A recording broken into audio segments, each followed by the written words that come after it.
Bom, gente, boa tarde, então. Estamos começando aqui o lançamento do catálogo da coleção de educadores Luiz Alves de Matos. O meu nome é Denise Moraes, faço parte da equipe do PROEDES, sou técnica em assuntos educacionais do PROEDES, sou historiadora também, e estou muito feliz de estar aqui hoje com duas colegas, duas amigas, né, para falar sobre o lançamento desse catálogo.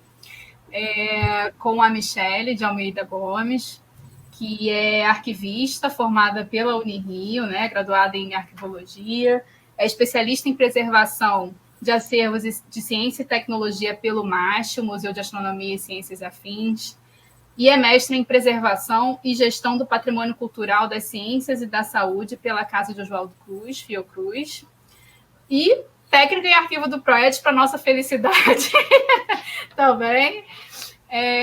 E com a Mônica Tala Pietro Luongo, né, Mônica?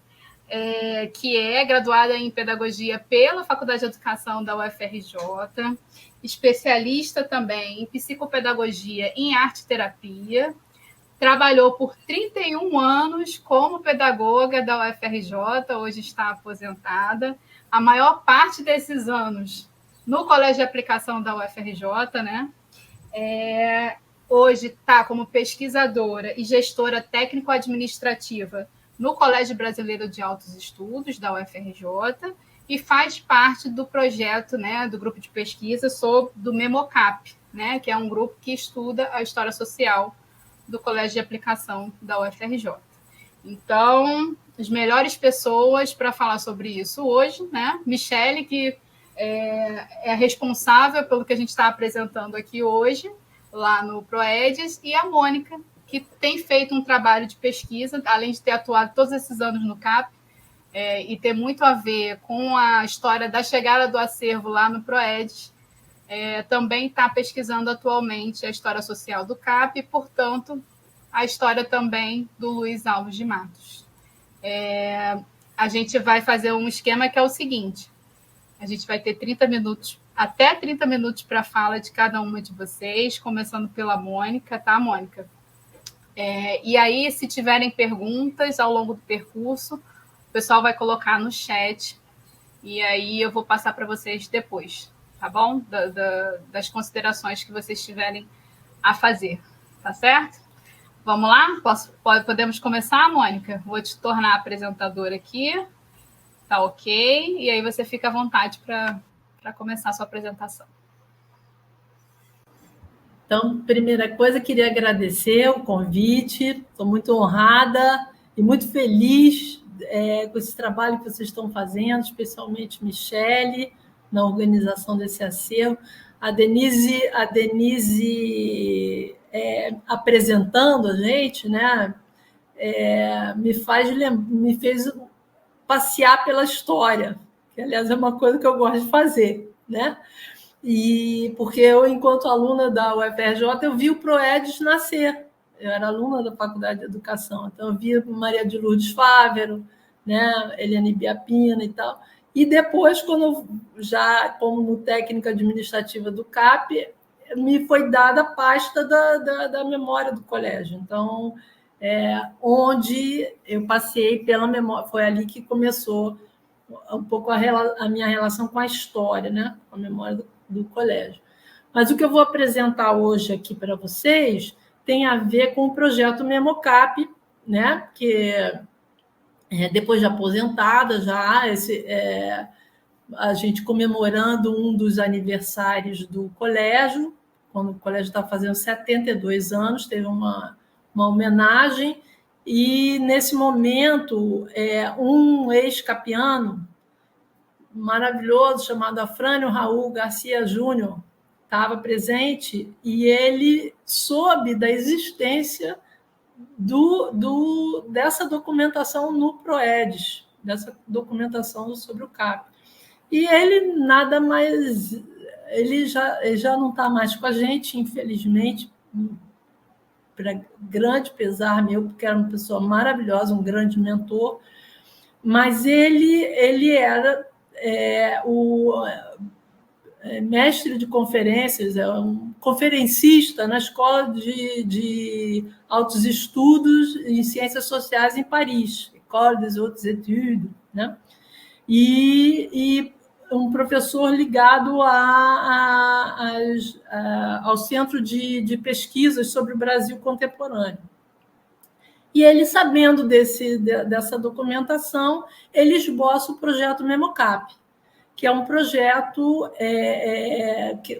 que a gente está há mais de 4 anos, que gerou uma publicação que eu vou mostrar já para vocês, mas é uma história que repassa as condições da criação do CAP e a história dos indivíduos, a história social dos indivíduos que viveram a experiência. Professores, alunos, licenciados, técnicos, né? Enfim, então, o que eu vou apresentar aqui para vocês, bom, quer dizer, então, tinham vários grupos que vêm sendo estudados. O primeiro grupo que a gente estudou foram os alunos, o corpo discente, mas me foi dada a incumbência de estudar as condições de criação do CAP, né? A gente repassou toda uma história da época. O CAP foi criado em 1948 pelo professor Luiz Alves de Matos, que hoje é homenageado com esse catálogo maravilhoso que a Michele organizou. E me foi dada a incumbência de pesquisar a trajetória dele, né? Um estudo que eu fiz, mas em comparação com a trajetória do Anísio Teixeira, no contexto que eles viviam na época. Então, o que eu vou mostrar para vocês, esse estudo eu apresentei dentro do grupo, que é um grupo intergeracional de capianos, do projeto Memocap, né? E eu acho muito interessante de apresentar aqui nesse momento, para a gente entender o sujeito contextualizado, de certa forma, né? Então, eu vou trazer aqui a minha apresentação. Vamos lá, se eu acho tudo de novo. Vamos lá. Está aqui a apresentação. Está aqui. Compartilhar. Está entrando. Entrou para vocês? Aqui. Compartilhar. Vamos lá. Você tem que me tornar apresentadora. Entrou. Entrou? Uhum.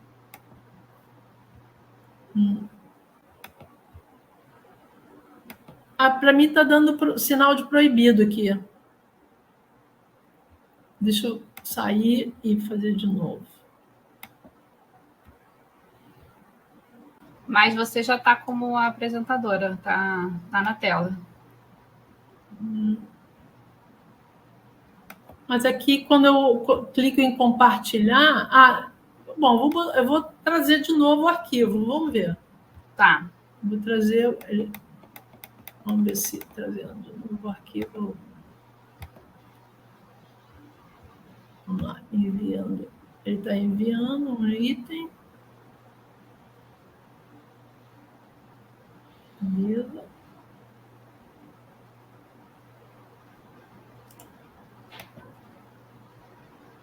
Que coisa. Não.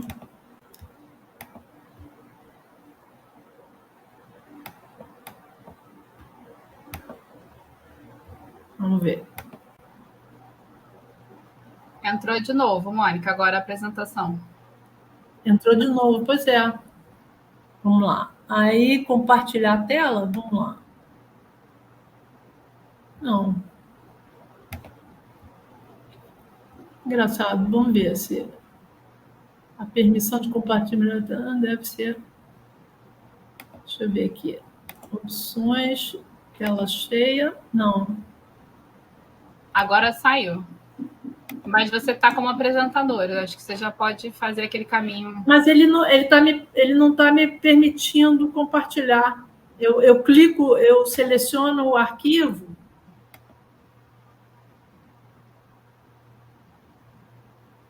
e ele não me permite... Deixa eu ver se eu consigo, abrindo aqui na...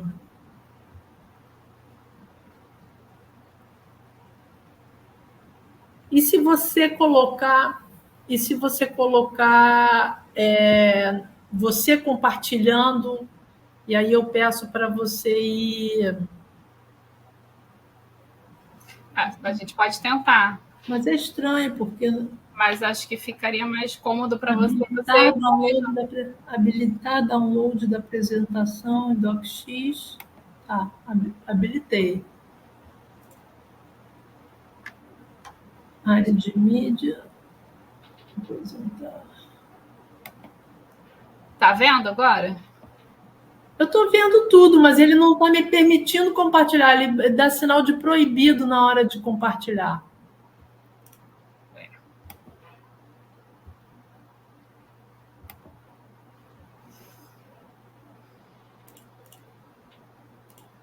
Deixa eu ver se eu consigo. Ajustar o layout. Deixa eu ver aqui se eu ajustar o layout.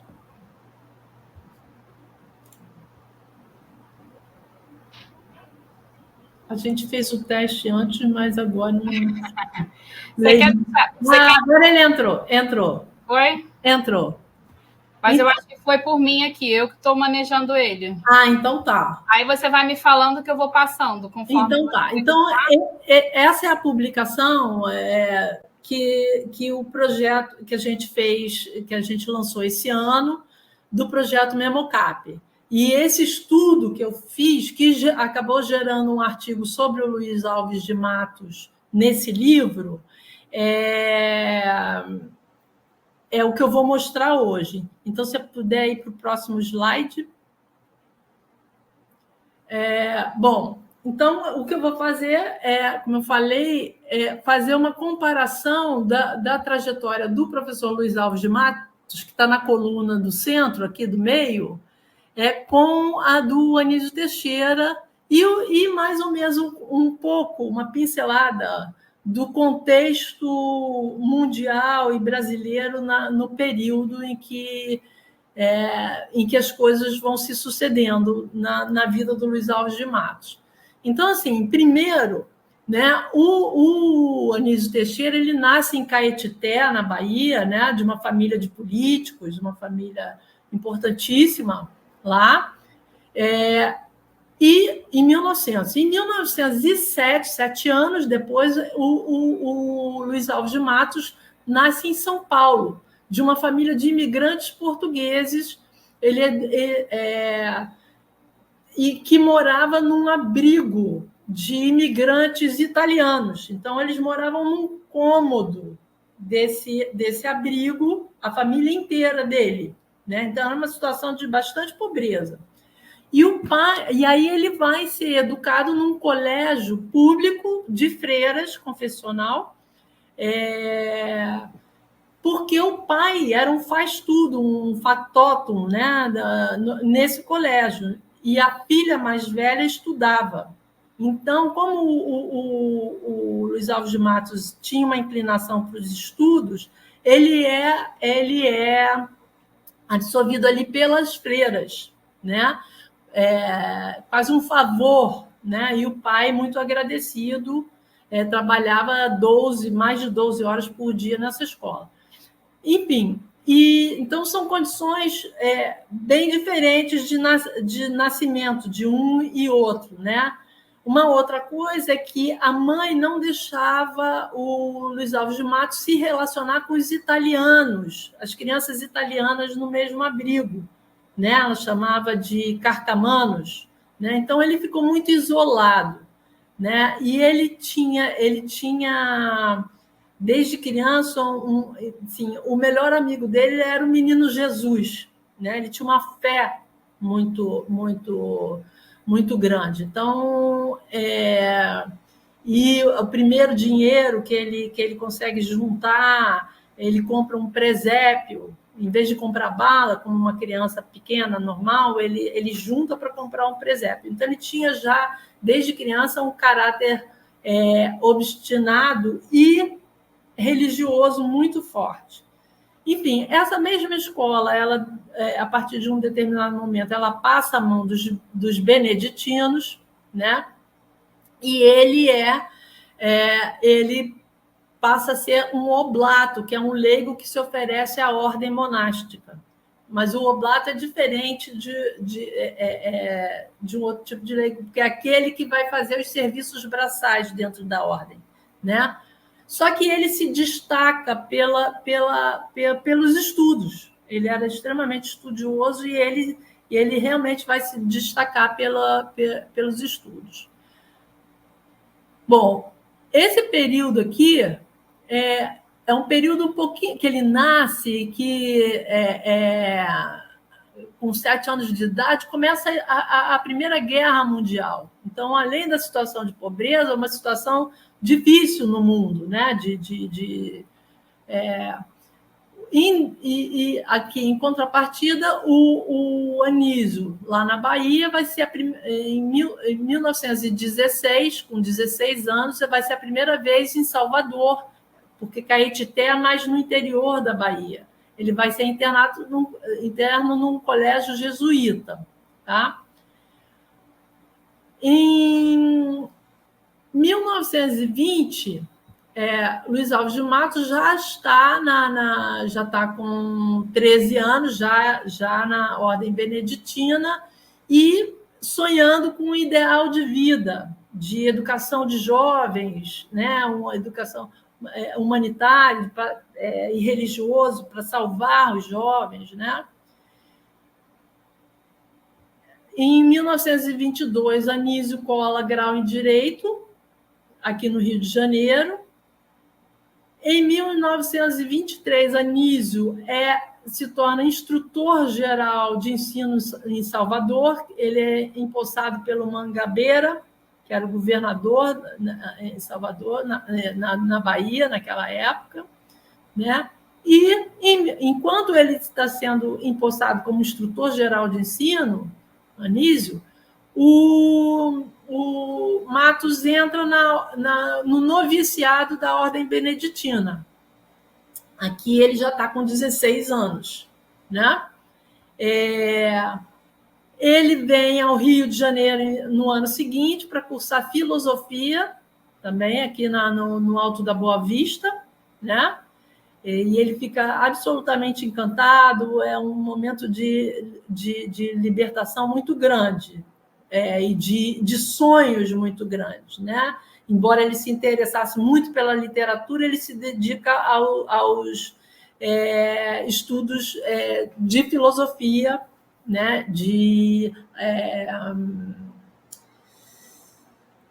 Bom, depois eu vejo exatamente, mas assim, filosofia de São Tomás de Aquino, se não me engano, né? Que vai embasar, anos depois, esses estudos vão embasar a pena dele, a caneta, os argumentos dele, né? Ele vai ser reconhecido entre seus pares como um homem de grande erudição, né? No final em 1926, quer dizer, no final desse período aqui no Rio de Janeiro, ele já falava 6 línguas fluentemente e já era um líder entre os estudantes, né? Ali da ordem, e ele é premiado.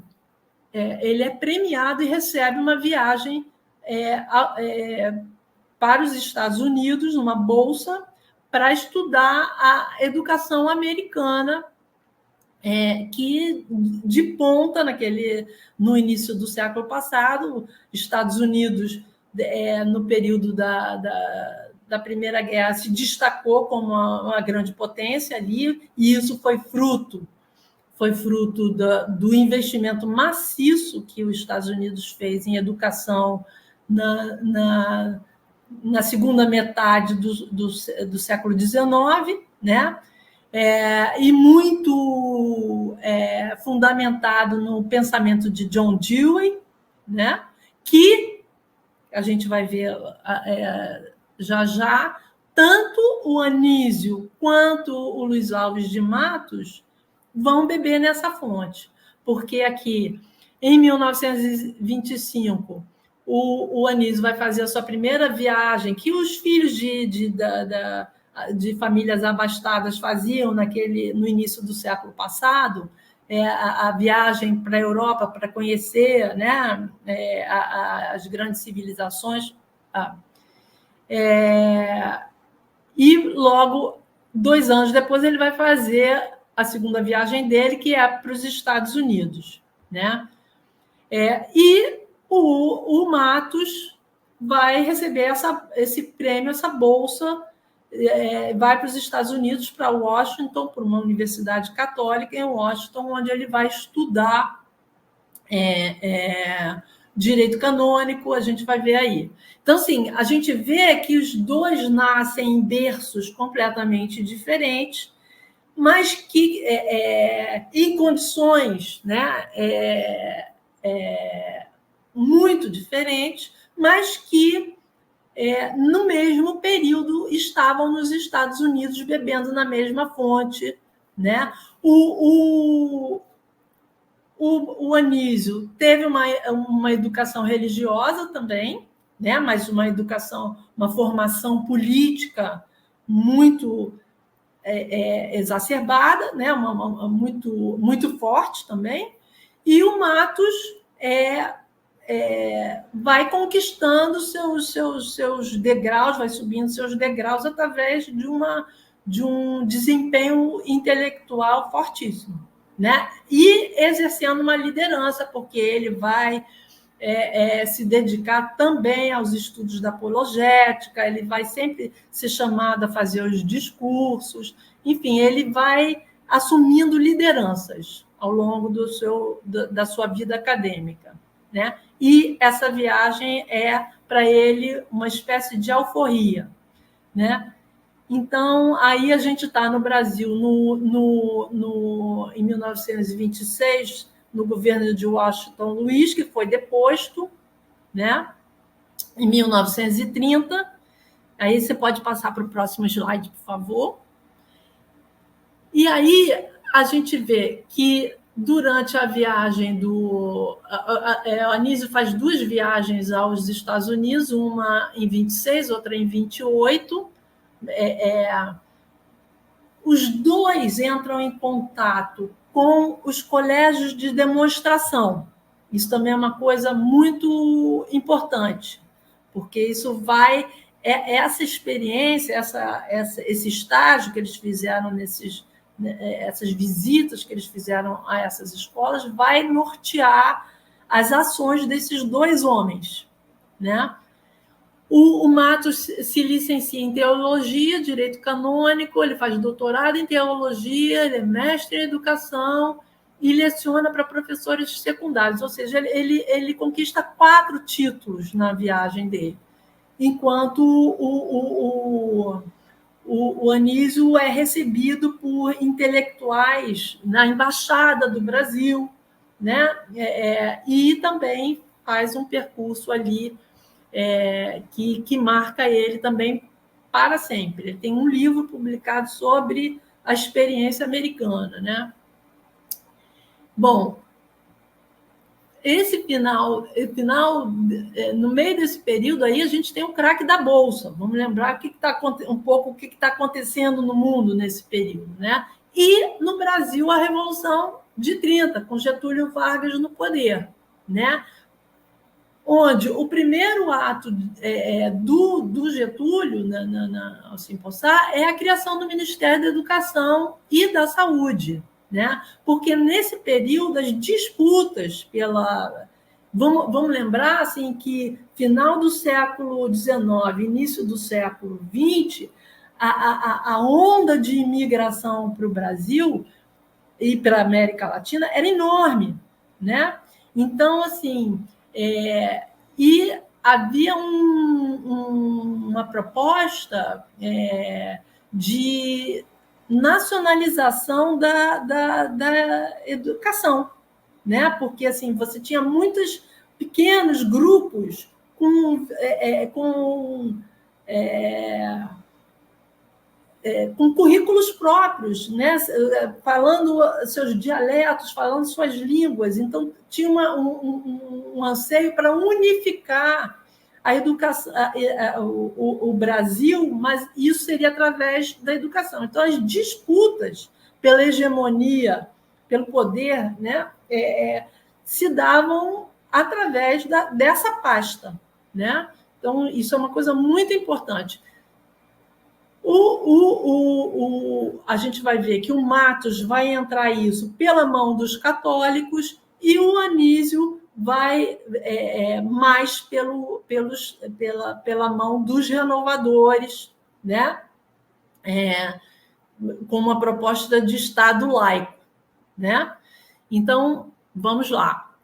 Aí, em 1931, o Matos retorna ao Brasil, ele é ordenado sacerdote pela Ordem de São Bento, né? Ele passa a se denominar Dom Xavier de Matos, e o Anísio ele é empossado como diretor de instrução pública do Distrito Federal, no governo do Getúlio, né? E o Distrito Federal era aqui, vamos lembrar que era aqui no Rio de Janeiro. Então, né? Em 1932, o Anísio vai criar o INEP, né? E em 1932, o Matos é catedrático de Psicologia e Sociologia da Educação na Faculdade de Filosofia Sede Sapiência, em São Paulo, né? E 2 anos depois, ele é catedrático e diretor da Faculdade de Filosofia, Ciências e Letras de São Bento. Detalhe, quando ele foi para os Estados Unidos, a incumbência dele era trazer novas ideias, porque ele ia implantar esse novo instituto em São Paulo, né? Então, em 32 e 34, entre 32 e 34, ele era catedrático no Instituto Sede Sapiência, na Faculdade de Filosofia, Ciências e Letras de São Bento, e também vice-diretor do Instituto Desvazor, o Colégio Desvazor, que era para meninas de famílias abastadas, tá? Vamos lembrar que 1932 também é o ano do Manifesto dos Pioneiros da Educação Nova, né? Em 34, o Getúlio se elege no governo constitucional, a USP é criada, né? Vamos para o próximo slide. Em 1935, o Anísio, como diretor de instrução do ensino aqui no Rio, ele cria a UDF, que foi uma universidade assim, de ponta. Basta saber que ali tinha Portinari, Villa-Lobos, o autor de Casa Grande Senzala. Gilberto Freire. Exato, Gilberto Freire como professores, na equipe docente assim, revolucionária, né? Mas a UDF não durou um ano inteiro, porque ele foi, em 1935, ele foi demitido do cargo de instrutor e vai ser exilado. Ele se exila lá em Caetité, na fazenda enorme, que a fazenda era do tamanho, para vocês terem uma ideia, do tamanho do estado da Guanabara, da cidade do Rio de Janeiro. Só para vocês terem uma ideia do tamanho da propriedade da família. Ali nascem os 4 filhos de Anísio, né? E o Matos, em São Paulo, conhece a Dora, que é filha de uma família abastada do Rio de Janeiro, muito rica, milionária, com propriedades em Botafogo, né? Estudou em colégios de princesa em Paris, mas o tio queima a fortuna, né? Que eles herdaram, e a família vai à falência, leva a família à falência, e ela que estava em Paris, estudando com princesas, vivendo no início do século passado aquela intelectualidade de Paris, imagina isso, o irmão e a mãe têm que voltar para o Brasil, e aí ela vai para São Paulo, a mãe passa a dar aula de piano, ela de língua estrangeira, e aí até que ela vai se profissionalizar como docente, e nisso ela se torna aluna do Luiz Alves de Matos, né? Os dois se apaixonam, né? Ela fica grávida e ele pede a laicização para o Vaticano, que é concedida, os dois se casam, né? Mas a sociedade conservadora de São Paulo não aguenta essa situação, seria demais, eles vêm para o Rio de Janeiro.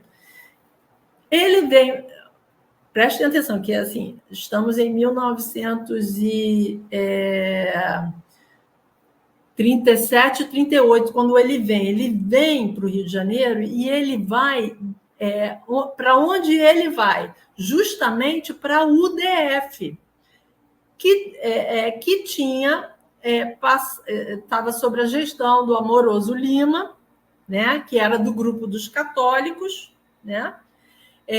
E o Matos ele se torna catedrático de Filosofia e História da Educação da UDF e diretor da Faculdade de Educação. Tá? Então, ele chega justamente no momento em que a UDF vai ser dissolvida para dar lugar à Faculdade Nacional de Filosofia. E ele é peça-chave aí também. Ele assume logo postos de liderança ali, e em 1939 ele é catedrático de Didática Geral e Especial da Faculdade Nacional de Filosofia, onde ele fica até 1972, né? Então, a gente tem aqui, em 1937, o Estado Novo, a criação do INEP, a criação da UNB também, tá? Em 1939, a gente tem a criação da Faculdade Nacional de Filosofia, que ocupou o espaço que é físico, ali no Largo do Machado, onde é hoje o Colégio Amaro Cavalcante. Ali iniciou a Faculdade Nacional de Filosofia, depois foi ali para Presidente Antônio Carlos. Então, isso tudo antes da Primeira Grande Guerra, né? Da Segunda Grande Guerra, né? Que foi de 39 a 45. Em 1944, a Fundação Getúlio Vargas é criada, né? Em 1945, Getúlio Vargas renuncia e o Dutra o sucede. A criação da Unesco, em 1945, no final da Segunda Grande Guerra. Denise, pode passar. Então, a gente tem, em 1947, Anísio está como instrutor de ensino na Bahia, né, também no governo de Mangabeira. Matos assume a Fundação Getúlio Vargas e o INEP, que foi criado pelo Anísio, lembrem vocês. E, assim, a Fundação Getúlio Vargas foi uma surpresa muito grande para a gente, porque quando a gente começou esse estudo, a gente só via o professor Matos ligado à Faculdade de Educação da UFRJ e ao Colégio de Aplicação. A gente não sabia que ele tinha. Mas ele foi uma figura importantíssima na Fundação Getúlio Vargas. Ele é reconhecido e homenageado como um institutional builder, o construtor de instituições. Ele que criou várias das instituições da Fundação Getúlio Vargas, né? Então, ele trabalhava paralelamente na UFRJ, na UNB, na época, na Faculdade de Educação, e na FGV. Ele tinha esses dois trabalhos que exigiam muitíssimo dele, e ele dava conta brilhantemente. né? Em 1947, a FGV cria o ISOP de orientação profissional, que é um setor um instituto de orientação profissional que foi importantíssimo, né, na formação de profissionais para o serviço público, né? E e aí ele já inspirado pela experiência americana dos colégios de demonstração, ele vem e como catedrático de didática, né? Ele vem tentando, abrindo, desbravando, porque não havia nenhum interesse da universidade em ter um colégio secundário dentro da instituição. Isso para a universidade era um rebaixamento. E ele luta. Em 1946 tem o decreto-lei que permite a instalação dos colégios de demonstração, e ele, em 1948, ele consegue criar o CAP, ele cria e dirige o CAP até oficialmente 1969. Ele sai um pouco antes, ele sai em 1965, mas ele fica oficialmente até 1969. Mas no ano seguinte, ele cria um outro colégio de aplicação pela Fundação Getúlio Vargas, né, que é o Colégio de Nova Friburgo, né, que acho que Michele achou aí no catálogo, tem material, você descobriu os acervos dessa escola, que também deve ter muita coisa interessante. Um ano depois, 1950, é que Anísio consegue inaugurar a Escola Parque na Bahia, que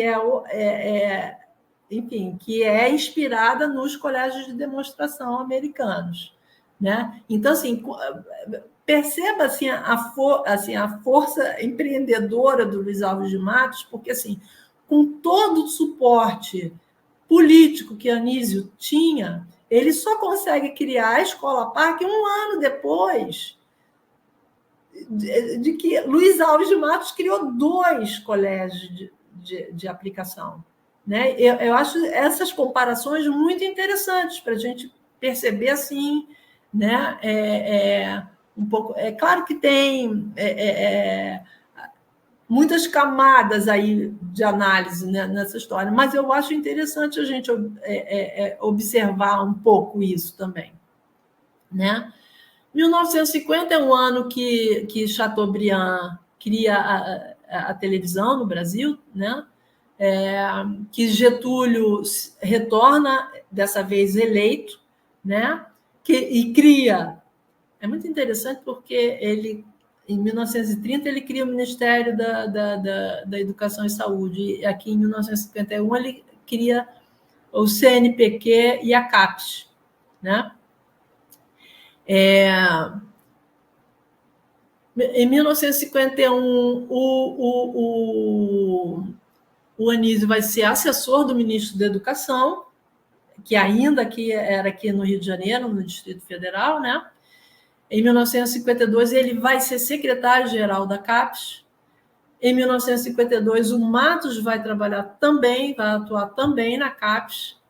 Ele vai criar e dirigir a EBAP, que é a Escola de Administração Pública, da Fundação Getúlio Vargas. Ele vai viajar aos Estados Unidos também, mais uma vez, como convidado, palestrante, né? Em 1953, ele vai criar a outra escola da Fundação Getúlio Vargas, em São Paulo, né? Em 1954, Getúlio se suicida.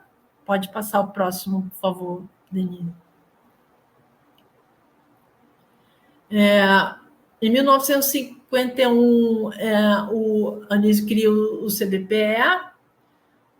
Em 1959, 1955, desculpa, ele cria o CBPE. Em 1959, o Matos consegue inaugurar as classes experimentais no CAP, que vão acontecer entre 1959 e 1965, 65, tá? Que é uma proposta de currículo bem inovadora na época, tá? 1956 a 61 são os anos JK, né? A 61, né? Brasília vai ser criada, a capital vai mudar de lugar, e as classes experimentais foram muito marcantes, né? Foi um laboratório de experiências pedagógicas muito intenso no período em que aconteceu, gerando muitos frutos, né? Em 1961, o Anísio assume o INEP, né? Em 62, ele projeta e dirige a Universidade de Brasília, no Distrito Federal, né? Em 1964, ele sempre revolucionário, sempre com uma proposta curricular inovadora, né? Anísio queria mudar o sistema nacional de ensino, que na verdade ele queria criar o sistema nacional de ensino, né? Então, mas em 64 os tanques invadem a UNB, né? Em 64 o Matos cria e dirige a IAP, outra escola de administração pública. 64, ano do golpe militar, com Castelo Branco. Em 1965, ele se ausenta do CAP, porque ele vai dirigir a IESAI, um outro instituto que ele criou para a Fundação Getúlio Vargas. Ele nomeia a professora Irene Estevão para a direção do CAP, mas só em 69 que ele sai oficialmente, tá? 1969 é o ano da posse do Médici, né? Em 1971, Anísio morre de morte suspeita, ele é encontrado no poço de um elevador do Flamengo, né? Em 1972, são instaladas as séries iniciais do CAP. Também isso o CAP cresce nesse sentido de se tornar uma escola de educação básica. Em 1974, o ano do governo Geisel. Em 1978, ele recebe a homenagem pelos 30 anos do CAP, né? Mas ele já há algum tempo ele já vinha vítima de um câncer, se não me engano, no estômago, e ele vem a falecer em 1980, no Rio de Janeiro. Isso já era governo de Figueiredo. É importante assim, que ele, quando ele está no hospital, ele está à morte, em conversa com a filha, ele mostra, ele indica para ela onde é que está a pasta onde tem os diários dele, né? E ali também tinha a batina da ordenação sacerdotal. E ele pede a ela que ele seja enterrado com a batina da ordem, né? No enterro dele, muitos colegas da universidade e do colégio de aplicação ficam surpresos de vê-lo vestido, porque não imaginavam que ele tivesse essa vivência, né? Que ele tivesse sido um monge beneditino. Então, foi uma grande surpresa. Assim, numa análise rápida, assim, Matos, né? Ele foi um homem que viveu entre mundos, né? Em mundos antagônicos, né? Ele teve uma capacidade de transitar e de desbravar, né? Ele tem uma característica obstinada, idealista e desbravadora e moderadora, porque imagina esse período todo de conflitos entre católicos, integralistas, renovadores, nas disputas pela educação, ele ali no meio e desbravando e construindo instituições. Enfim, ele conseguiu, eu não queria deixar de falar aqui que, assim, por mais conflituosa que tivesse sido a sua vida no familiar, né, pelo menos no primeiro período, ou sua vida, sua formação, né, na ordem, né, os conflitos pessoais dele, né, no caso, ele conseguiu criar no colégio de aplicação um clima de socialização muito especial, né? Todos, assim, eu trabalho já com a memória do colégio há alguns anos, há algum tempo, e os depoimentos que a gente escuta são muito bonitos, né? São pessoas que são amigas até hoje, que têm um nível de cumplicidade, um nível de enraizamento, né, nessa experiência pedagógica muito, muito grande.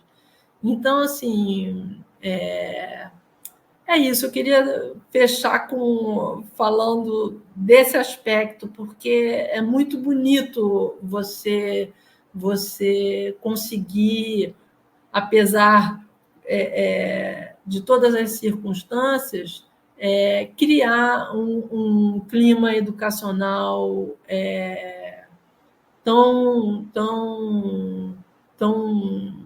assim, saudável, tão rico. É isso. Espero não ter me estendido no tempo. Não, mas foi bom, foi ótimo. Obrigada, Mônica. Eu, como capiana que sou, sempre tenho ouvidos para ouvir sobre a história do CAP e de quem passou nele, né? Então, assim, fiquei feliz com tudo isso que você trouxe para a gente. Mas vou passar logo a palavra para a Michele, e aí depois, no final, a gente faz uma conversa sobre tudo que vocês colocaram aqui, tá bom? Michele, estou te colocando como apresentadora para você fazer a sua exposição.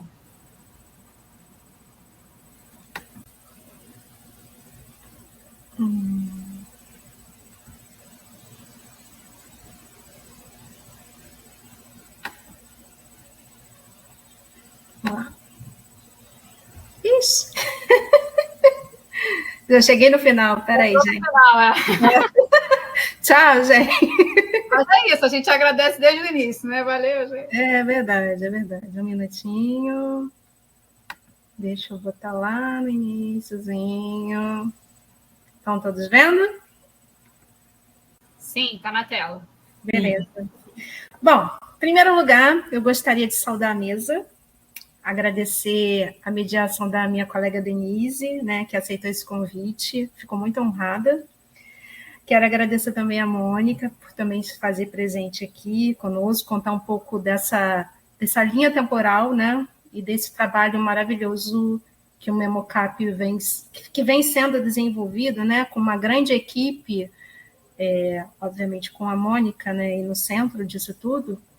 E destacar, né, acima de tudo, que nós estamos numa mesa de tais, né, técnicos administrativos da UFRJ, que são pesquisadores também, né, e que têm uma produção mínima para poder participar academicamente, falar a respeito. Eu queria também agradecer e saudar a audiência que nós estamos tendo neste momento, que teremos posteriormente, né? Após a gravação, esse vídeo vai estar disponível no site da Faculdade de Educação, no canal do YouTube, né, da Faculdade de Educação. Mas, sobretudo, já quero começar, já que o meu slide apareceu em agradecimento, eu já quero também agradecer, primeiro, a coordenação do PROEDES, pelo apoio em todas as atividades de processamento técnico, de difusão de acervos, né, sempre nos apoiando, o Juscinato, que se faz presente aqui, a Ana Lúcia também. Quero agradecer ao Secult, né, que é uma instância de comunicação da Faculdade de Educação, que faz, junto com esse trabalho que a Denise também faz, pelo site do PROEDES, mas faz a divulgação nas mídias sociais da Faculdade de Educação. Agradecer às nossas colegas da biblioteca do Centro de Filosofia e Ciências Humanas da UFRJ, que ajudou e muito da gente conseguir a ficha catalográfica e ter o ISBN garantido para que essa obra técnica, científica, ela possa, né, assim, ter uma dimensão acadêmica, né, efetiva. E, por fim não, mais duas, quero agradecer também, aí vou voltar para a Mônica, né, e também para a professora Helena Biapina, que foi pesquisadora, colaboradora do PROEDES, que gentilmente as duas, né, estiveram aqui para uma conversa para nós sabermos informações sobre por que essa coleção do Luiz Alves de Matos estava dentro do acervo do Colégio de Aplicação, né? E aí vocês vão saber logo em seguida. E, por fim mesmo, eu não poderia deixar de falar também e agradecer ao Centro de Inclusão Digital, num curso que eu fiz, me capacitei, né, para aprender o Canva, que é uma ferramenta digital, para produzir esse catálogo. E eu não poderia deixar de falar, né, que é do campus de Arapiraca, da Universidade Federal de Alagoas, a minha instrutora e aluna, Marcele. Bem, gente, vamos lá. Falar sobre difusão de acervos do PROEDES, né? É um projeto que nós encampamos desde 2023 com alguns instrumentos de pesquisa do PROEDES. E hoje, né, a gente vem lançar esse catálogo, né, cronológico do professor Luiz Alves de Matos. Mas, para eu poder falar sobre isso, eu preciso dizer de onde eu venho e o meu lugar de fala, né? Então, eu preciso falar um pouquinho rapidamente do PROEDES para a gente poder contextualizar melhor. Bom, o Programa de Estudos e Documentação em Educação e Sociedade, o PROEDES, ele tem um duplo papel institucional, né? Para alguns que não sabem, nós somos um laboratório de pesquisa que investiga a história da educação, os sujeitos e os processos educacionais, a partir de fontes documentais custodiadas por aqui, ou também em outros espaços de conhecimento. E também nós somos um centro de documentação e pesquisa em história da educação, né, que é o quê? É um espaço que preserva esse patrimônio documental depositado por diversas pessoas, por diversos pesquisadores, diversos titulares interessados também, né, na divulgação e na publicização dos seus materiais. Mas também nós somos um espaço, esse centro, com um espaço de construção de conhecimento científico e na formação de novos pesquisadores. E aí, o que está baseado a nossa missão institucional do PROEDES, né? Ele visa tratar, salvaguardar e fazer a difusão do patrimônio histórico educativo, tanto a pesquisador, que faz acesso via a Denise, ou também por conta dos cidadãos interessados, muitas das vezes, na memória educacional do país, porque nem sempre é pesquisador na perspectiva acadêmica, né? A gente tem outros tipos de acessos a esses documentos. Mas, para falar disso, a gente tem que entender também qual é a natureza dos nossos acervos. Então, nós temos aqui no Proedes duas categorias, né, que foi se consolidando ao longo do tempo, entre arquivos e coleções de educadores, mas também de instituições científicas e educacionais do país. Eu não vou entrar nesse mérito de quais são elas, mas achei interessante dizer que a gente já detém 44 acervos, inclusive entraram mais 2 aqui, né, de 2 educadores. Mas para falar da coleção do Luiz, é necessário mostrar também que a gente tem, aí eu vou dar destaque não para os arquivos nesse momento, mas as coleções de educadores, formado pelos acervos de intelectuais da educação. Então, a gente tem aqui nesse conjunto pesquisadores que passaram pelo Proedes, que produziram conhecimento sobre esses intelectuais e que resolveram, então, depositar esses acervos, esse material de pesquisa aqui. E aí, quais são eles? Anísio Teixeira, Antônio Carneiro Leão, Darcy Ribeiro, Fernanda Azevedo, Jaime Abreu, Lourenço Filho e agora Luiz Alves de Matos. Só que o do Luiz Matos é um pouco diferente, porque ele não é um depósito de uma documentação efetivamente de pesquisa. Ele veio junto com uma documentação do Colégio de Aplicação da UFRJ. Mas vamos seguir. E aí, entendendo como a gente vem fazendo essa difusão de acervos, eu achei interessante a gente mostrar o que a gente já produziu, né? 2 instrumentos de pesquisas do mesmo professor Rubens Santos Leão de Aquino, e que a gente vai começar a fazer essa não vou dizer migração, transformação, né? Dos inventários. A gente vai ter instrumentos de pesquisa, né? Porque pode variar entre inventário, catálogo, guia, enfim, com perfis específicos, com cores específicas, e isso a gente pode falar num outro momento. Então, a Mônica, ela fez uma linha temporal excelente, né? E foi até legal, porque eu preferi optar por mais que o catálogo ele traga essa dimensão cronológica, e eu vou explicar por que disso, eu preferi trazer um breve resumo, e que com certeza não vai contemplar essa dimensão que a Mônica trouxe, né, pontualmente do tempo, mas um arrazoado, esse arrazoado, esses dados aí do professor Luiz Alves de Matos, em específico, ele já consta no catálogo. Então, eu só trouxe e dei destaque algumas partes, né? O nome dele, na verdade, é Luiz Narciso Alves de Matos. Mas como ele, eu acredito nisso, né? Optou no caminho da sua trajetória, e em alguns documentos aparecem o nome dele, Luiz Alves de Matos, então nós estaremos chamar de Luiz Alves de Matos, ok?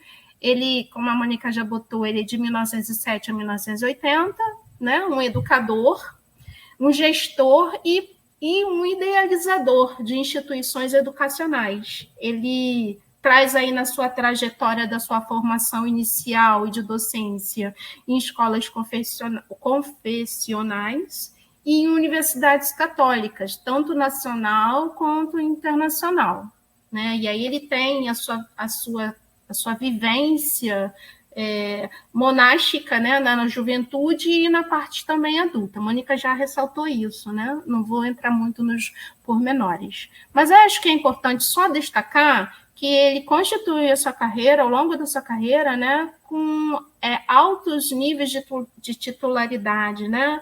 E aí eu destaquei algumas coisas aqui, que eu acho que a Mônica até destacou muito mais, mas que eu trago, que seriam nas disciplinas, né? Ele é catedrático nas disciplinas de filosofia educacional, história da educação e didática geral.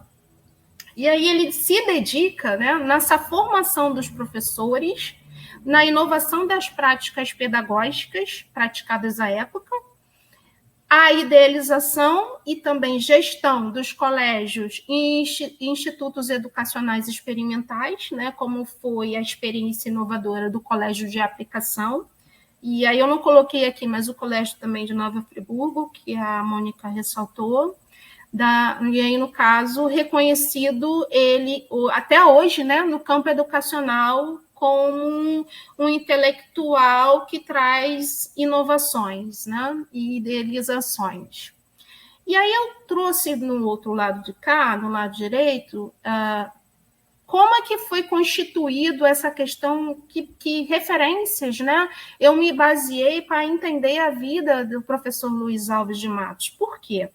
No instrumento de pesquisa do Arquivo Institucional do CAP, né, que está aqui no PROEDS, organizado pela professora Helena Biapina, né, vou dar destaque a ela no quesito que foi feito em 1998, juntamente com bolsistas capianas também, né, e que ganharam prêmio, inclusive, por essa iniciativa de organização, não traz informações especificamente do Luiz.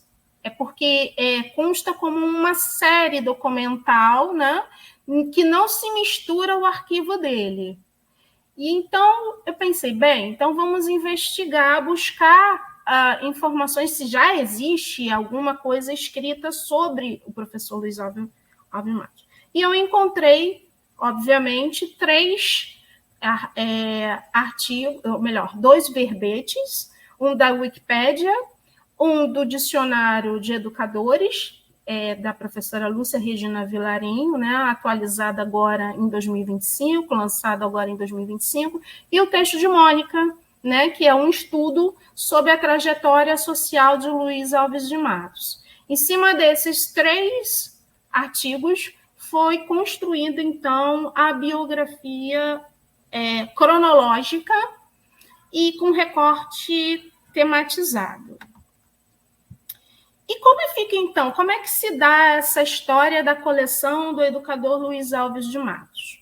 Então, a gente vai olhar para essa questão da proveniência, que é esse caso que eu comentei, né, do colégio de aplicação, ter sido organizado. Só que essa série documental ela estava invisibilizada. Por mais que a Denise, né, vem dando acesso aos materiais, não fica em destaque, né, em consideração a relevância de sua atuação. É nesse quesito que eu gostaria de destacar. E aí a gente achou importante dar este olhar a este educador, né? E aí qual é essa proveniência? Então vem do arquivo do Colégio de Aplicação, também documentos de doação ao PROEDS, que faz menção às obras de Luiz Alves de Matos, e documentos da Faculdade de Educação da UFRJ, que seriam o regimento da Faculdade de Educação, onde consta o nome da escola, do Colégio de Aplicação, fazendo uma homenagem ao professor. Dado a isso, essa documentação, ela, por mais pequena que ela seja, que é em torno de 36 itens, ela tem assim, uma relevância e um peso bastante importante para entender uma dinâmica que a Mônica já trouxe, inclusive, que é a sua vida pessoal, mas também a sua vida intelectual. Então, a produção ela vai num recorte de 34 a 68, e aí tem vários gêneros documentais, bibliográficos, que estão reportadas as suas obras, iconográfico, porque existe uma lembrança religiosa, inclusive com o nome dele já ordenado, padre, né? Dom Xavier Matos, e uma documentação textual, que aí eu trago logo abaixo, que são as tipologias, né? Quais são esses documentos, basicamente? são cartas trocadas, são ofícios que têm relação com seus familiares, especificamente com seus filhos, coisas que são tratadas dos seus filhos, essa lembrança religiosa que eu acabei de citar, pagamentos financeiros, atestado de residência. Um dado importante, apontamentos da tese, a tese dele enquanto catedrático em didática, tem também convocação para concurso, plano de curso, programação de evento, entrevistas, e aí entrevistas transcritas, né? E os livros autorais, que aí eu botei entre parênteses, porque, na verdade, pelo que eu entendi, né, são grandes manuais pedagógicos.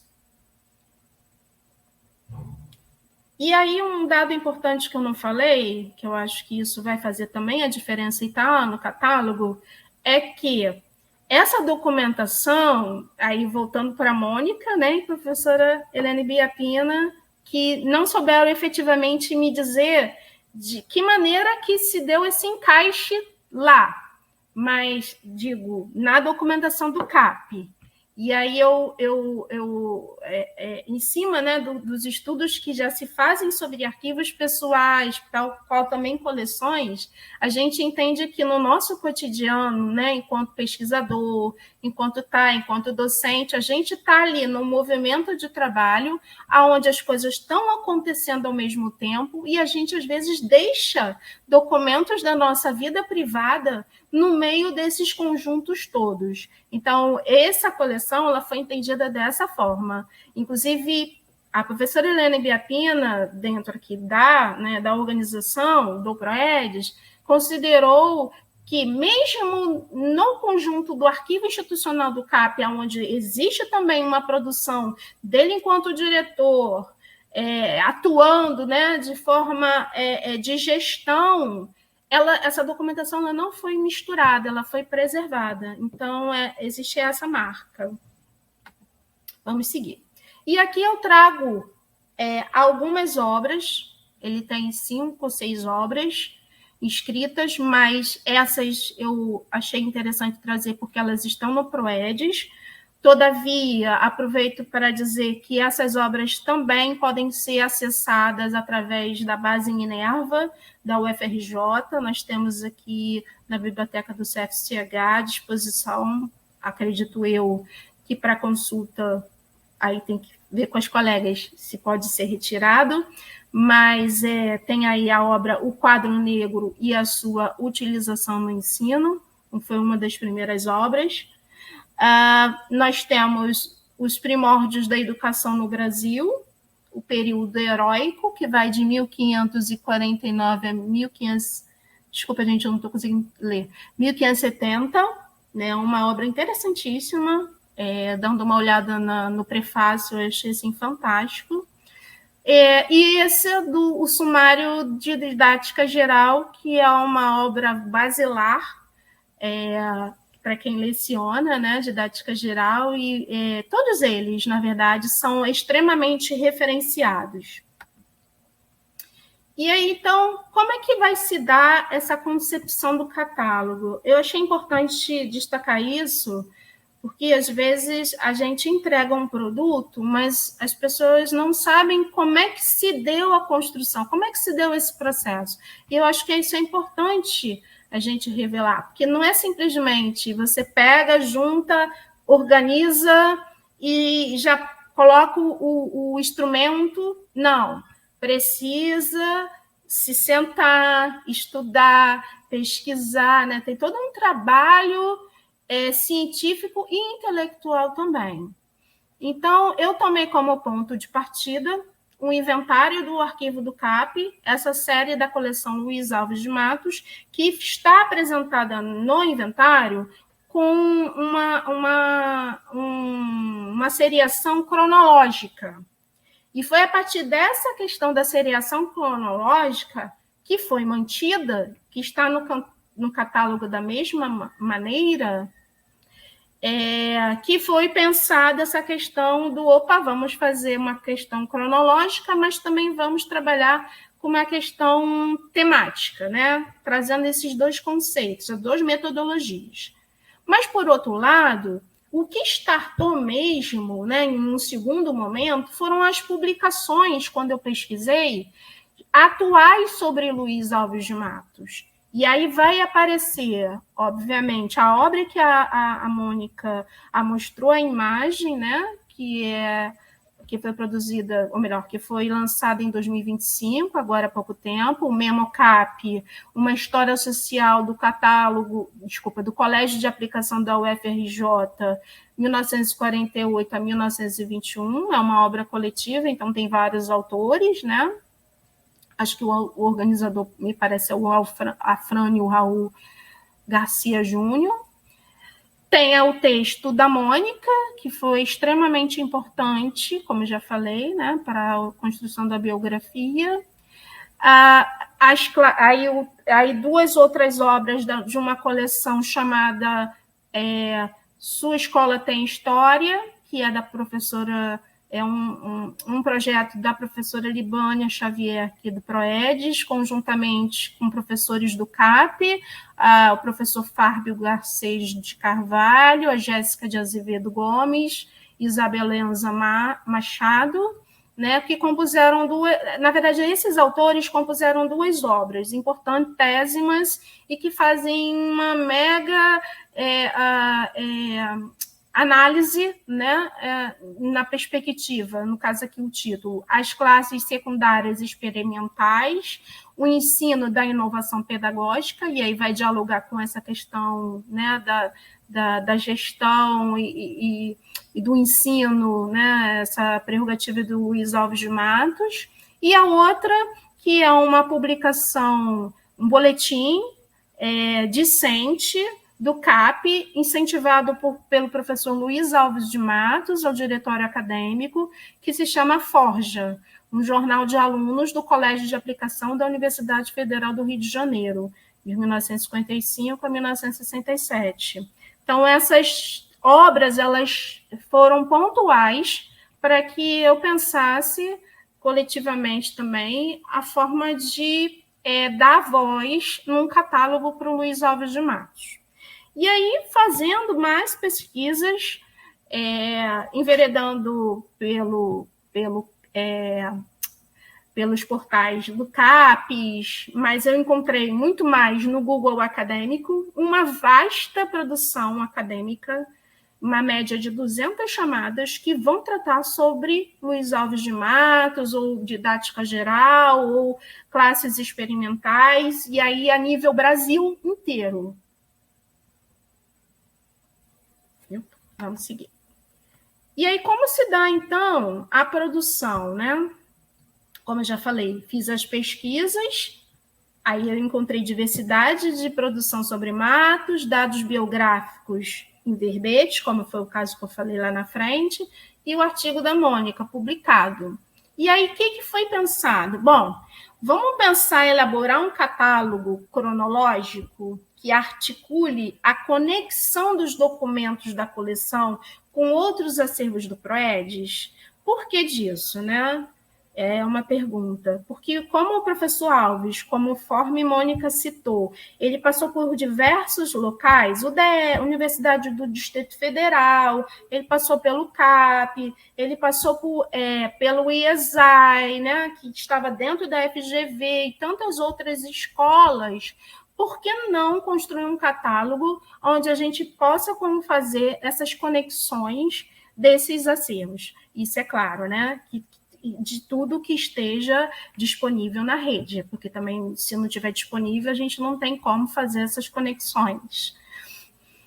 E aí foi feito. E aí é importante também frisar que foi feito o uso de ferramentas digitais, tanto para a questão da pesquisa, quanto para o desenvolvimento dela, quanto também para a confecção do catálogo. E aí eu vou destacar que foi usado por mim a inteligência artificial da Gemini, do Google, né, que foi a única... Eu testei várias, tá, gente? Em torno de 10. Foi a única... A minha amiguinha... Desculpa, brincadeira. Foi a única que consegui ter um refinamento cronológico biográfico cruzando as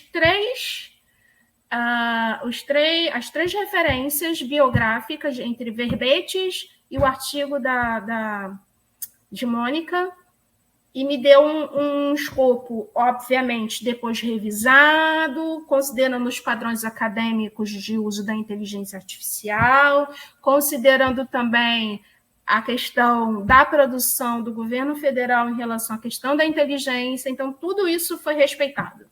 Foi conseguir, né, adensar de uma forma depois revisada o resultado que aparece no catálogo. E é importante dizer que eu usei o design gráfico usei o Canva, que é uma ferramenta digital, né, de design gráfico, para fazer essa construção. Ela já vem sendo feita desde lá do guia e vem vindo, e a gente vai tentando, dentro do que possível, usando a ferramenta, usando, né, as funcionalidades desse sistema, de forma gratuita ainda, né? Não sei até quando, mas tem dado esse aporte. E aí dizer que também o catálogo, para fazer essas conexões e trazer essa dimensão de esses outros lugares, né, por onde o professor passou e que deixou documentos, deixou rastros, né, de sua documentação, foi gerado o recurso de hiperlinks, que nada mais ao acessar o catálogo, vai ser possível não só acessá-lo pelo sumário, diretamente, clicando sobre o sumário, as partes do sumário, mas também nas fontes que vão estar relacionadas à coleção. E aí, sim, eu apresento aqui a capa do catálogo. Eu achei por bem não abrir o catálogo, a não ser que vocês queiram. Aí vamos ver, né? Que também tem a questão do horário. Aqui é o produto técnico-científico, aí eu trago, sim, um sumário do catálogo para vocês terem mais ou menos uma ideia do que foi pensado dentro dele, né? Então, a gente tem aí a apresentação, onde eu vou falar sobre quem é Luiz, né? Muito brevemente sobre o Proedes, falar sobre essa construção do catálogo, essas referências todas, né, como é que se deu. Isso tudo que eu falei agora há pouco para vocês está constando nessa apresentação de forma bem sintetizada. Falo da biografia do Luiz Alves de Matos nessa perspectiva de educador idealizador, e aí de forma cronológica, conforme já havia mencionado. Trago para vocês no catálogo, porque catálogo sem imagem não é catálogo, então a gente traz imagens comemorativas com o educador Luiz Alves de Matos. Essas imagens elas não estão na coleção, mas são dois arquivos institucionais que preservam essas imagens. Vou mostrar para vocês daqui a pouco. A coleção do educador, né? O acervo, do que ele é o acervo, contando a história desse acervo, como é que se deu, de que maneira ele está acessível. Aí trago também a descrição cronológica dos 36 itens individuais.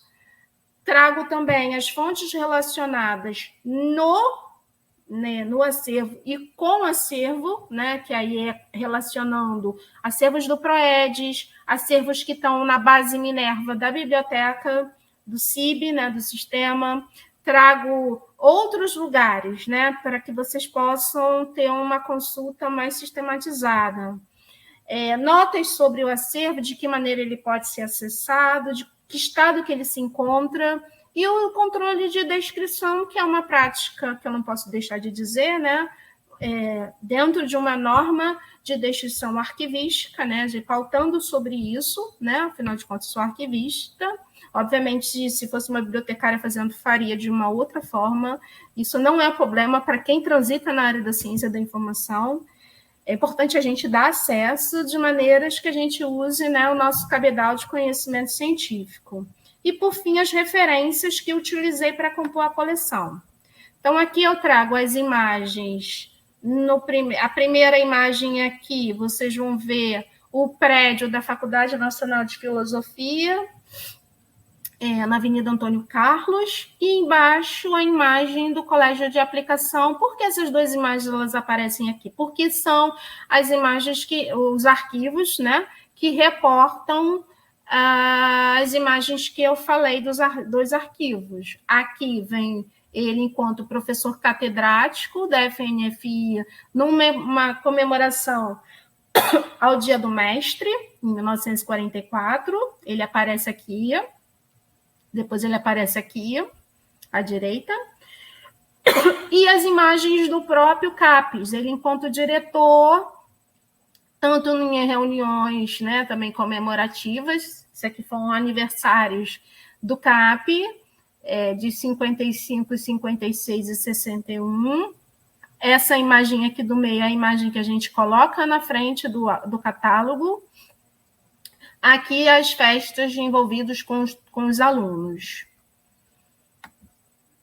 Bom, esse catálogo ele vai estar disponível, já está, se eu não me engano, na página do Proedes, em acervos, e vai estar depositado também, a gente já está fazendo esse processo, no Panteon, que é o nosso repositório institucional da UFRJ.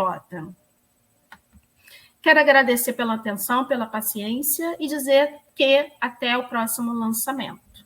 Muito obrigada.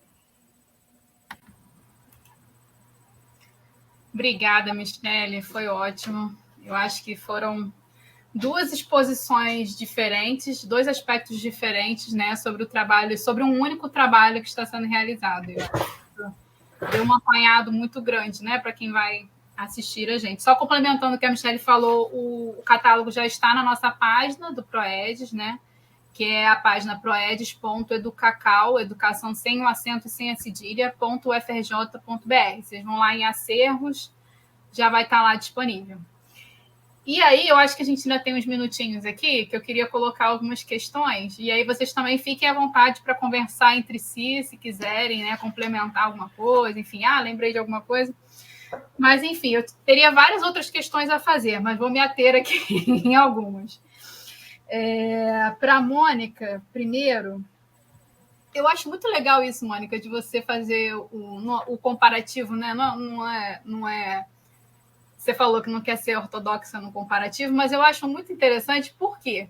Porque o Anísio Teixeira, a gente sabe que ele foi muito importante para a educação brasileira, mas às vezes dá a impressão que só existiu ele, né? Então, assim, principalmente lá na Faculdade de Educação da UFRJ, e aí eu dou meu testemunho porque eu trabalho lá há 10 anos, às vezes parece que a memória fica muito centrada no Anísio, que, óbvio, ele foi fundamental, foi divisor, né? Foi, enfim. Mas que a gente percebe, quando trabalha com os acervos, que existiram muitos outros educadores que trabalharam em consonância com a ideia, né, que o Anísio conseguiu colocar. Então, assim, acho que é fundamental trazer esses outros educadores à tona, né? Isso era uma observação que eu queria fazer, porque achei interessante que você fez o quadro, né? Mas algumas questões que eu fiquei na cabeça. Por exemplo, a trajetória toda do Luiz Alves de Matos é muito conectada com a religião, né? Você falou que ele aprendeu desde o início. Logo que eu entrei no Proedes, uma vez pediram para acessar fotos de primeira comunhão no acervo do CAP. Aí eu virei e falei assim, foto de primeira comunhão no acervo do CAP? Que isso? Não vai ter primeira comunhão no acervo do CAP. Não, essa pessoa deve estar enganada. Fui lá no acervo do CAP, tinha foto de primeira comunhão lá, e aí não só tinha foto da primeira comunhão, como depois eu descobri que tinham eventos, né, compartilhados, inclusive tem uma igreja católica que fica em frente ao CAP, né? E aí eu queria saber de você se você acha que toda essa formação teológica que ele teve, ele acabou levando de alguma forma, você enxerga isso de alguma forma no CAP ou não, né? Se enfim.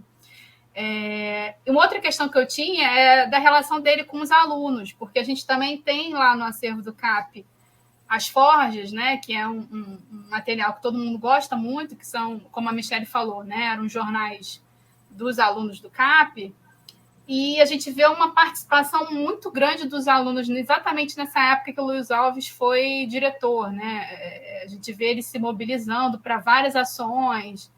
Enfim, eu fiquei um pouco curiosa de saber se você conseguiu achar nessa sua pesquisa alguma coisa da relação dele com os alunos, né? Do CAP. Aí tem uma pergunta que é para as duas, na verdade, que é o seguinte: eu li, acho que foi no artigo da Mônica, no livro, sobre essa questão dele ser muito atento à realidade da escola, né? Ao que ele estava vivendo, as condições de realização da escola, né? E aí, eu queria saber se vocês viram em algum momento nesse trabalho de vocês como que era a relação dele com a Faculdade de Educação da UFRJ, enquanto diretor do CAP, né? Enfim, tapas e beijos, como é que era essa relação? E também,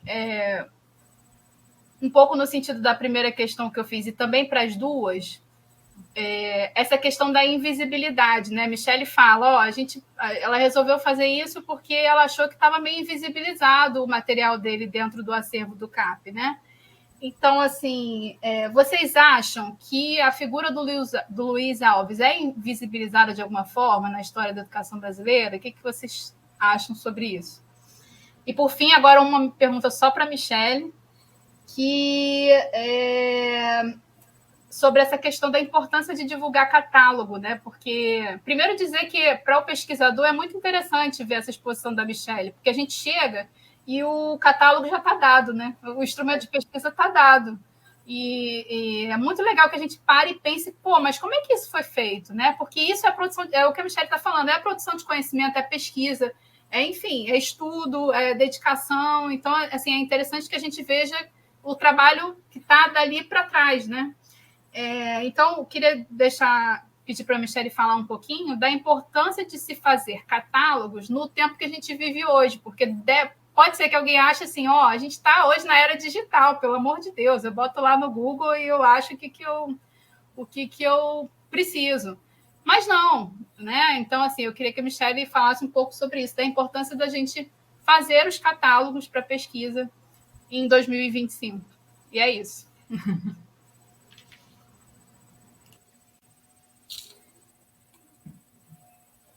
Pode começar, Mônica. Começo eu, então. Eu saí correndo a galope, porque eu sabia que essa linha do tempo ia demorar muito tempo. Eu extrapolei o tempo, eu vi ali. E aí, de fato, acabei não agradecendo, porque, assim, e vou começar agradecendo a vocês. Esse trabalho, essa pesquisa, não teria sido possível sem vocês. Né? Assim, realmente, assim, o trabalho que vocês fazem é muito precioso, muito precioso. E todo o apoio que eu recebi de vocês ao longo desse estudo, dessa pesquisa, foi o que viabilizou esse trabalho. Então, grazie mille. E queria também agradecer a equipe do Memocap, que eu não falei, que assim, realmente é um grupo intergeracional de capianos.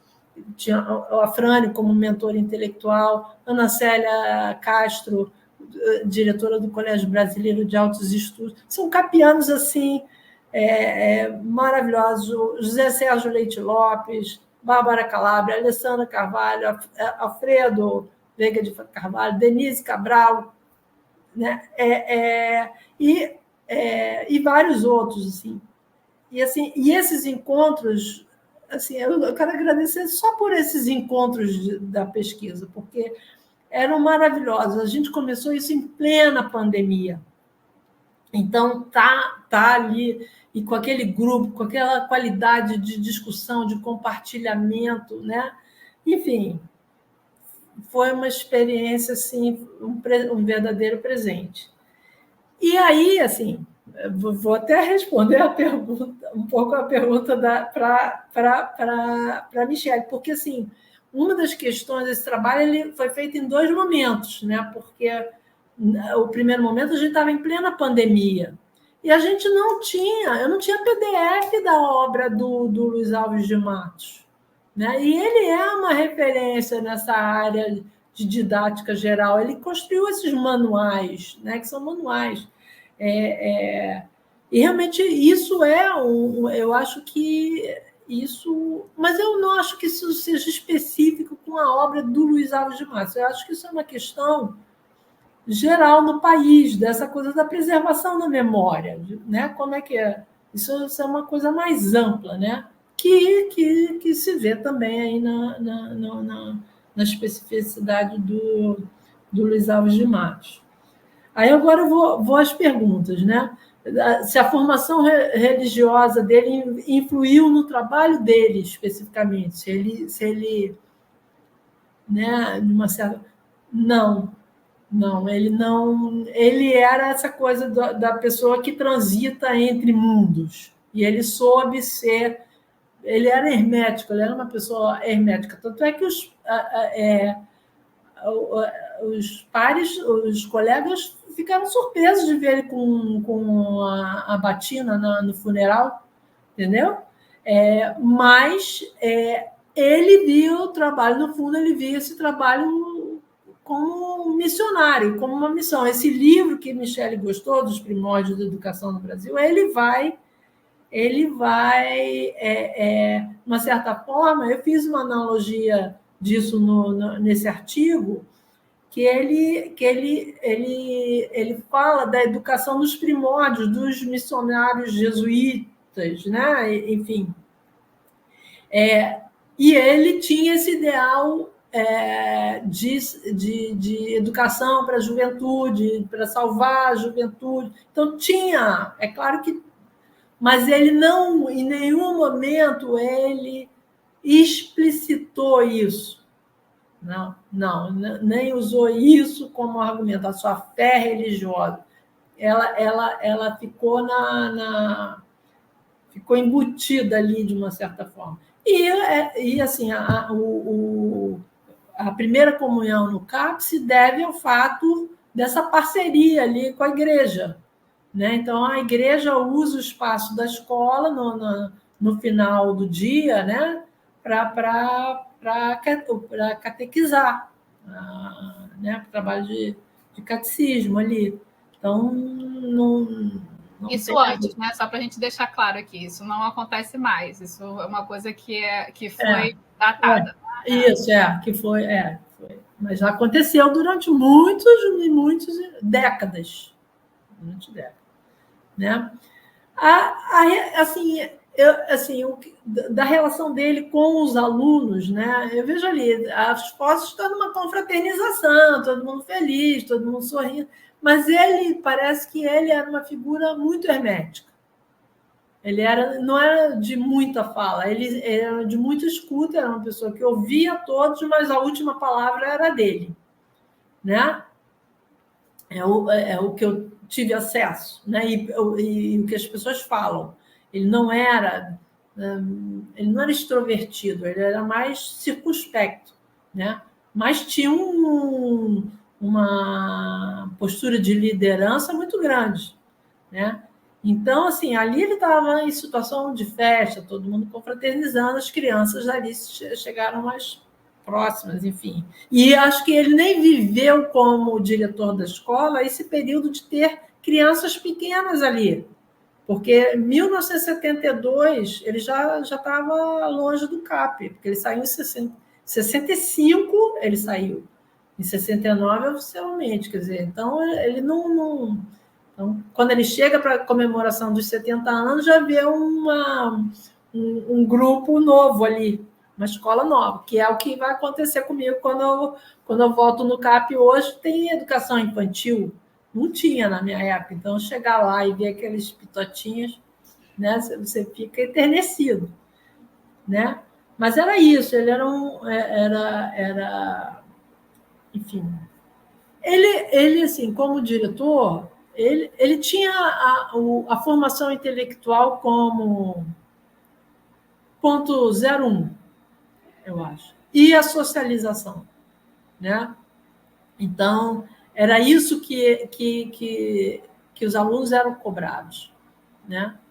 Ele tentou, no início do colégio, que fosse uma escola mais inclusiva, absorver alunos que moravam muito longe, mas o grau de demanda acadêmica que era imposto ali, esses alunos não aguentavam, porque moravam muito longe e tinham que trabalhar, alguns tinham que trabalhar. E aí a escola foi se elitizando nesse aspecto, né? Vou dizer, ele assim, eu encontrei muitos textos onde ele fala, onde ele é muito atento às condições materiais para o trabalho educativo, necessidade disso estar, e que ele sempre reclamou, né? Vi vários textos dele reclamando disso, né? Mas eu não vi nenhum comentário dele com relação à faculdade de educação. Eu não sei como é que era isso. Eu não sei como é que era. Ele é um catedrático. O que é ser um catedrático na faculdade de educação na década de 60, 50, 60? Imagina que Deus está ali e o catedrático está aqui, né? Mais ou menos assim. Então, acho que ele não tinha que lidar com essas questões. Mas era um catedrático que dirigia o colégio de aplicação, né? Mas como catedrático, ele chegava para a cátedra.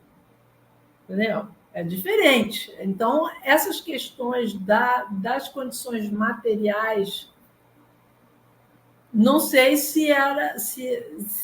Né? No CAP, sim. No CAP, né? Não tinha. Quem trazia as condições materiais para o funcionamento do CAP, no início foi a Fundação Getúlio Vargas, né? Depois foram as famílias. As famílias tinham a caixa escolar, que era uma espécie de mensalidade. Eu vi nesse trabalho, eu vi muito as cobranças, os recibos de caixa escolar. Então, pagava-se uma certa mensalidade, uma espécie de mensalidade, né? É isso.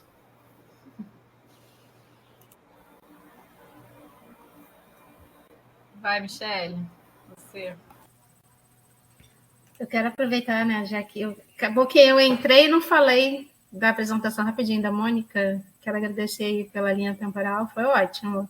Fiz até uma retrospectiva. Eu fiquei pensando, será que eu botei isso? Será que eu não botei? Porque a gente revisa e acha que, né, nunca vai ter fim.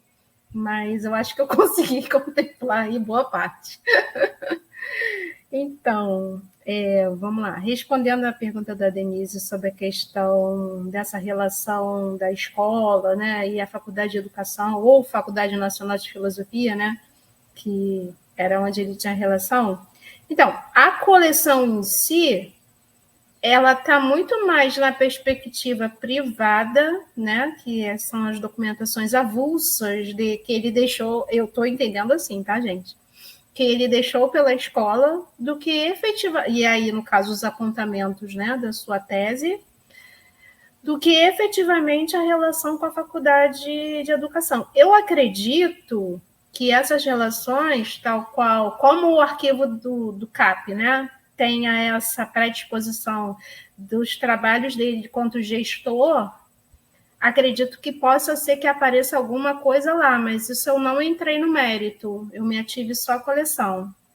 Mas, por outro lado, mexendo com os materiais da FNFI, eu vi sim algumas coisas relacionadas a matos, diversos ofícios trocados com a direção, assim, não questionando, não me lembro direito, mas sempre pedindo coisas, né, assim, que é o habitual, né? Uma direção reporta para o reitor, né? Olha, estou precisando disso, está faltando professor, tá? Não sei o quê.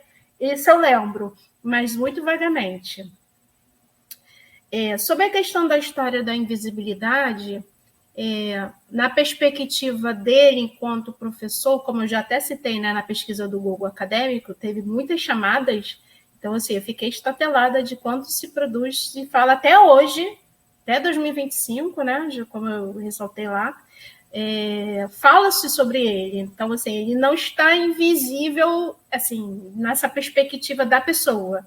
Mas quando eu falei da invisibilidade, eu me referi à questão do acervo, que pode contribuir muito mais para o entendimento que a própria Mônica teve, né, da sua vida privada, das suas relações, de resolver coisas, igual a gente, né, no nosso cotidiano. Então, assim, tem algumas coisas ali que dá para se fazer algumas análises, né?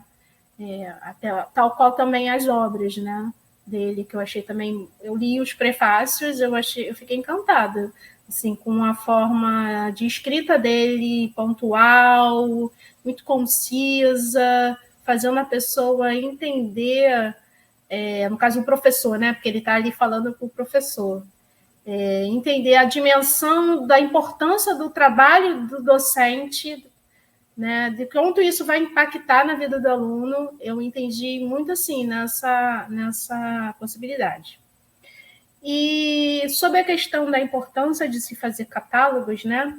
Aí você sabe, você que me acompanha mais de perto e sabe a nossa saga das ferramentas digitais, das dificuldades que a UFRJ, não só a UFRJ não, mas as instituições de educação, né, vem enfrentando com essa questão do desmonte, a gente acaba ficando, que eu até nem toquei nesse assunto, mas já que você, né, chamou essa atenção, fica difícil a gente propor instrumentos, né, de pesquisa que não seja por plataformas, né? Porque como uma instituição não tem condições de nos dar esse aporte de infraestrutura, a gente tem que buscar, penso assim, caminhos possíveis.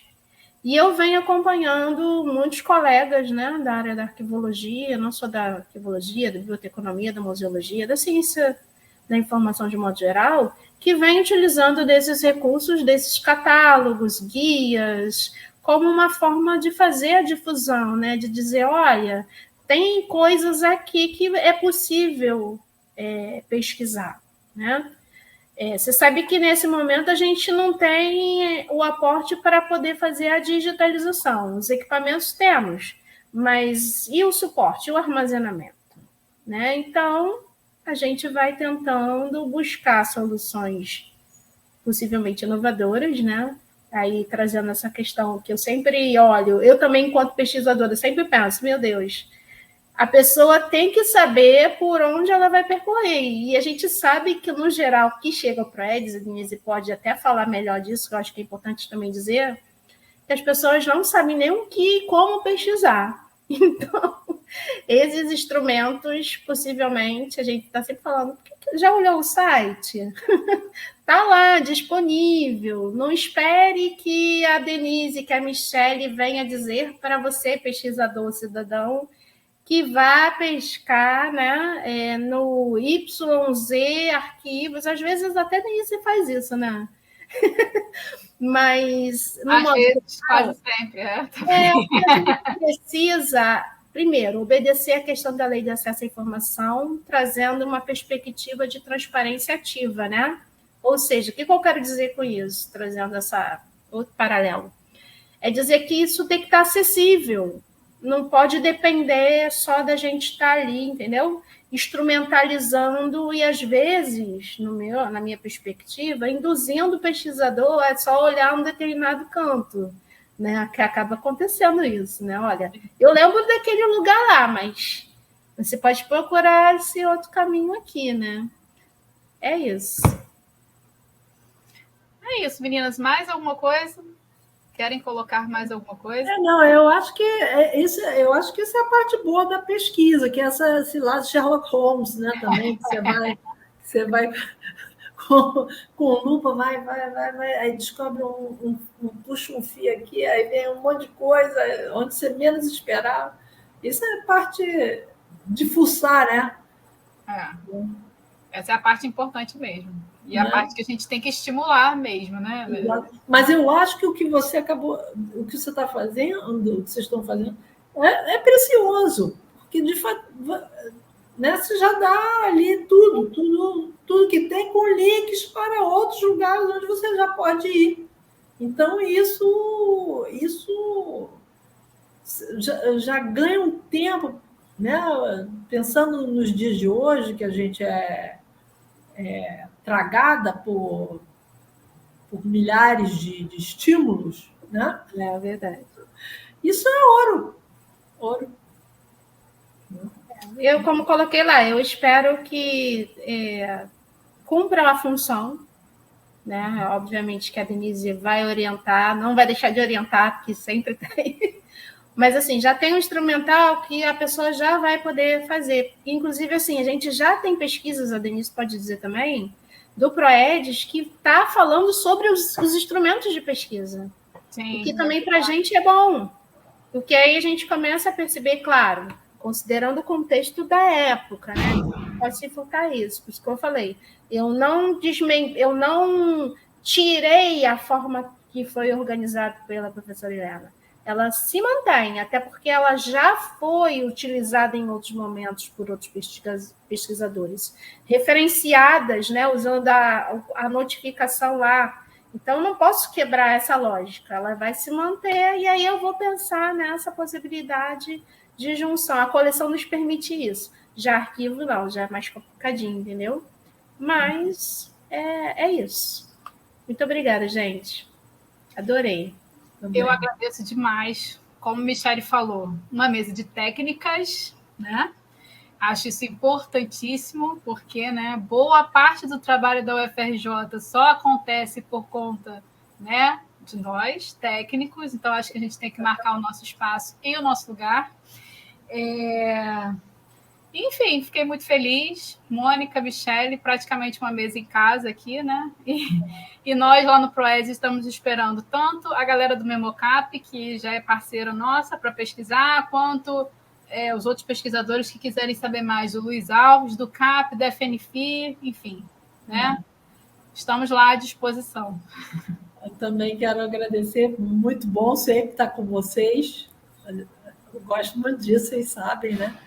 E de fato, assim, a gente já deixou aqui a semente para os próximos, que venham os próximos pesquisadores, já tem um caminho percorrido aí, né? E estou curiosa, porque tem mais coisas para explorar com a lupa, mas tem muitas coisas sobre ele, porque ele era um homem hermético, né? Ele teve essa característica, quer dizer, a gente vai ter mais surpresas sobre ele no caminho, com certeza. Então, que venham mais pesquisadores, enfim, nesse caminho aí que a gente